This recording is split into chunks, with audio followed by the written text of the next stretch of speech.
Have you ever wondered where chemicals produced or those used in producing them end up?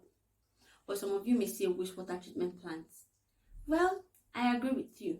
But then have you also wondered what happens when these wastewater treatment processes meet very stubborn chemicals? Let me introduce you to emerging contaminants, a group of very stubborn chemicals. They include chemicals used in producing our day-to-day products, such as pharmaceuticals, pesticides, and even personal care products. Many of them are very recalcitrant and when released in water can go undetected, bioaccumulate, and cause harm to plants, animals, and humans. As you know, we must all drink water, right? Therefore, current literature explains the need for monitoring emerging contaminants in water before they do more harm, and that's where I come in.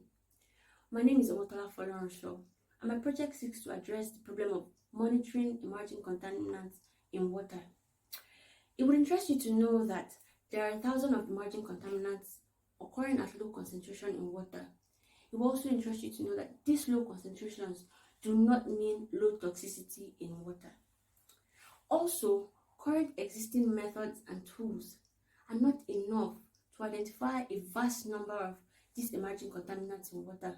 For example, the U.S. Environmental Protection Agency has produced a standardized method to just identify one group of emerging contaminants in water.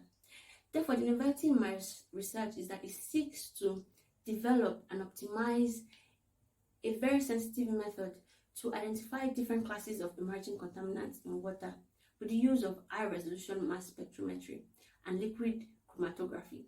These tools help to separate these emerging contaminants in water, detect them in water, and also measure them. Currently, at the Pollution Dynamics Lab in Writing, I've been able to produce a very sensitive method which has been used to detect pharmaceuticals, forever chemicals, and even pesticides in water. We have also been able to optimize this method for water samples collected from River Cam in Cambridgeshire. In the future, I hope to apply this method for different types of water samples, such as effluent from wastewater treatment plants. And also, I hope to spread this method for also different chemicals, such as replacement chemicals Gene X, which is used as a replacement for other banned chemicals. In doing so, my project would help to inform current guidelines on emerging contaminants in water, and by so doing, help save our water, as save water is life.